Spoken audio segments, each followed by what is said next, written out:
Xin chào mừng quý vị và các bạn đã quay trở lại với màn hình của tôi ngày hôm nay. Kính thưa anh chị em thân mến, như cập nhật thông tin ngày hôm nay thì vài số anh em à, đã trực tiếp nói chuyện với tôi và hỏi tôi tại sao nhiều người ở đây lại lừa dối chúng tôi và gọi chúng tôi đến Thái Lan. Ở đây thì tôi có một số vấn đề thắc mắc và lý do tại sao có nhiều người lại phải sang Thái Lan. Như sự việc cụ thể các anh em cũng đã biết vì lý do đó là người thượng những ai mà đến Thái Lan đã bị chính quyền đàn áp về tôn giáo hay là tịch thu đất đai, đó là những cái điều mà họ không thể sống ở đất nước Việt Nam, sau đó là họ đến Thái Lan hoặc là Campuchia trước đây, tiếp tục là sang Thái Lan. Còn nhiều số vấn đề thì có nhiều người thì vì lợi nhuận cá nhân đã gọi anh em rồi sau đó là trình bày với họ rằng là nếu anh em nào mà đến Thái Lan là có thể vài năm hoặc là vài tháng người ta sẽ bóc đi Mỹ. Vì chính điều này nhiều người đã rơi vào cạm dỗ của những người dẫn đường, nói chung là bất hợp pháp. Kính thưa anh chị em thân mến, thì đôi lúc thì tôi thấy rằng là nhiều thứ mà chúng ta không vẫn vẫn được chưa hiểu cho lắm, cho nên chúng ta muốn đi là đi, muốn về là về. Cái đó là cái vấn đề mà chúng ta đang thắc mắc. Và một số nữa, một khía cạnh, vì sự vì sự mưu sinh kế, nói chung là khi một ai đó ở Việt Nam có tư tưởng là đi, ví dụ là đi Thái Lan không làm mà đòi có ăn, đó là một cái vấn đề sai lầm. Ngày hôm nay thì tôi có một lời khuyên chân thành đến quý vị và các bạn, những ai mà đang tị nạn hay là những ai mà đang ở Việt Nam, thì các bạn cần phải cảnh giác về cái số vấn đề mà chúng ta cần phải làm.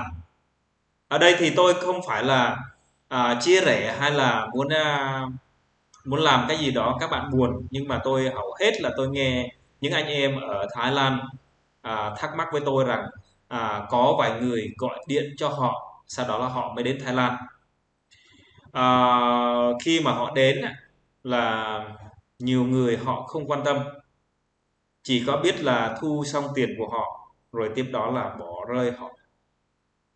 Ngày hôm nay thì tôi xin chia sẻ những cái lời tâm sự anh em về cái vấn đề mà hỏi tôi bạn có biết người nào gọi cho chúng tôi không? Thì như tôi và các bạn cũng đã biết, tôi chưa bao giờ gọi một ai từ Việt Nam sang Thái Lan cả. Khi mà tôi rời khỏi đất nước của mình đến Campuchia, sau đó là tiếp tục đến Thái Lan, thì tôi đã chứng kiến những sự việc mà Đảng Cộng sản Việt Nam, chính quyền của Việt Nam đàn áp gia đình tôi và tôi. Ngoài điều đó thì họ tịch thu đất đai của chúng tôi năm 1996, 1997, 1998, 2000 và 2013. Đó. Còn những cái vấn đề anh em đang bị lừa hoặc là có vấn đề, ví dụ là một ai đó dụ dỗ hay là nói là các bạn đến là để định cư nước thứ ba. Còn ở đây chắc có lẽ là bạn đã hiểu về cái vấn đề, một phần là chính trị, thứ hai là tị nạn. Đó, các bạn phải đặt ra câu hỏi trước khi các bạn phải quyết định rằng là các bạn sẽ rơi vào tình huống như thế, và trong khi đó là các bạn phải hiểu rằng là tị nạn là gì. Đôi lúc thì anh em chưa hiểu cái câu tị nạn là gì, và sau đó chỉ nghe lọt dạ cả tim, rồi khi mà một vài câu người ta gọi sau đó là dụ dỗ, sau đó là các bạn lại đến Thái Lan. Đó, sau đó là đến Thái Lan rồi lại trách móc anh em không có cơm áo gạo tiền để mưu sinh hàng ngày. Đó, các bạn phải hiểu những cái câu này. Tị nạn là cái gì? Tị nạn là những người rời bỏ đất nước của mình bởi vì bị chính quyền đàn áp về tôn giáo, hoặc là về vấn đề chính trị. Đó, hoặc là đàn áp phân biệt kỳ thị sắc tộc. Ngoài điều đó là cái tính mạng của các bạn là rất là nghiêm trọng, không có thể sống được nữa.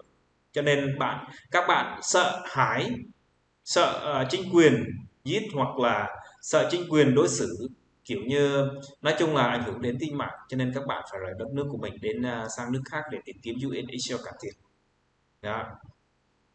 Còn ở đây thì tôi thấy anh em ở Thái Lan cùng vài năm nay thì khi đến Thái Lan đã làm đơn đến UNHCR và sau đó là một thời gian rồi lại bỏ về đó. Đó là một cái phần ảnh hưởng rất là lớn đối với người tị nạn ở Thái Lan. Có nhiều người thì trách móc những anh em ở Thái Lan, cáo buộc anh em ở Thái Lan là gọi và dụ dỗ, nhưng mà điều đó thực tế thì tôi không biết, bởi vì tôi nghĩ rằng một phần là họ và một phần chính là các bạn.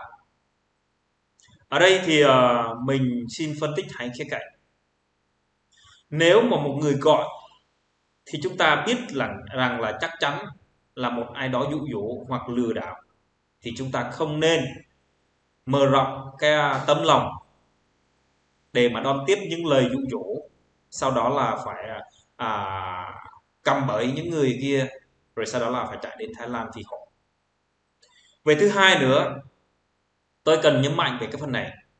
Nếu là một ai đó người ta có một cái tư duy hay là cái tư tưởng nhất định và khẳng định, mặc dù người ta lừa cỡ nào hay là gọi điện cỡ nào, dụ dỗ cỡ nào, thì có lẽ là không bao giờ nghe được đó. Các bạn không nên khi mà đến Thái Lan, khi mà gặp khó khăn một xíu, rồi sau đó là các bạn nói rằng là ồ, vì chính cái ông này gọi điện cho chúng tôi nói rằng là đến Thái Lan vài tháng rồi vài năm rồi sẽ đi tái định cư nước Mỹ hay là Canada hay Finland hoặc là chỗ nước thứ ba nào đó. Điều đó thật sự là sai các bạn. Thì tôi ở đây thì tôi nói rằng là tôi đi làm tôi mới có ăn, hoặc là cái vấn đề hồ sơ hoặc cái này cái kia cũng vậy, chứ không phải là nói mà giống như người mù chữ đâu các bạn. Khi đến đây ấy, các bạn phải hiểu tị nạn là gì, chứ không phải là muốn đi thì đi, muốn đi thì đi, muốn về thì về, không phải như vậy đó. Các bạn phải hiểu như thế. Nếu mà các bạn nào mà suy nghĩ nông cạn ấy, xin đừng đến Thái Lan. Đến Thái Lan không phải là trò chơi. Nếu mà các bạn ở nước Việt Nam, các bạn à, nói chung là đủ ăn đủ mặc, và các bạn không nên đi đâu đi đó nếu mà các bạn khẳng định rằng là các bạn không có cái gì đàn áp hoặc là cái này cái kia. Nếu mà các bạn bị đàn áp, các bạn rời rời khỏi đất nước xứ kiểu như đất nước của mình, và tôi nghĩ tôi khuyên các bạn đừng nên quay về, bởi vì hiện tại thì chính quyền Đảng Cộng sản Việt Nam họ luôn luôn theo dõi chúng ta và muốn tiếp tục bắt bớ hay là làm một cái gì đó, thì trong tương lai thì chúng ta không có biết được. Ở đây các bạn phải hiểu, khi mà các bạn đến một xứ đất nước kiểu như nước khác hay là còn nước mới, khi các bạn vào nước Thái Lan, cuộc sống hay là sinh hoạt, mọi thứ công việc của bạn không phải là dễ dàng. Thứ nhất là về ngôn ngữ mới, và thứ hai là về cái truyền thống hay là về cái luật pháp của họ rất là mới. Rồi thứ ba nữa, tìm việc không phải là dễ mà nó rất là khó. Khi mà các bạn sang một đất nước nước ngoài, các bạn phải nói được tiếng Anh. Ví dụ là các bạn không nói được tiếng Anh thì các bạn không bao giờ kiếm được việc. Và cuối cùng nữa là khi bạn mà đặt chân vào nước người ta, các bạn phải tôn trọng, và sau đó là à, các bạn phải cải tiến hoặc là cải thiện tiếng nói đất nước người ta, cho nên lúc đó các bạn mới kiếm được công việc ổn định đó. Cho nên mình khuyên các bạn, nếu mà các bạn gặp được cái hoàn cảnh giống như mình thì đã đi rồi xin đừng có về Việt Nam. Nếu các bạn nói rằng là tôi không bị đàn áp, chẳng qua là tôi nghe theo lời kẻ xấu, cái đó là các bạn đến đây không phải là các bạn bị đàn áp, mà là các bạn đến để xây dựng một kinh tế riêng gia đình của bạn, hay còn gọi là về lợi nhuận, về kinh tế. Tôi hy vọng tôi làm cái video này tôi xin nói rõ ràng như thế này. Ở đất nước Thái Lan không phải là dễ giống các bạn nghĩ, ăn sung mặc sướng hay là không làm đã có ăn, không phải như thế. Bất cứ nơi nào mình đi, bất cứ nơi nào mình ở, mình làm mới có ăn. Trên thế giới này không có cái gì để free gì cả. Đó. Nếu mà bạn gặp trường hợp đặc biệt hay là bị đàn áp thật sự, xin các bạn đến Thái Lan xin đừng có về. Đó, mình có lời khuyên chân thành.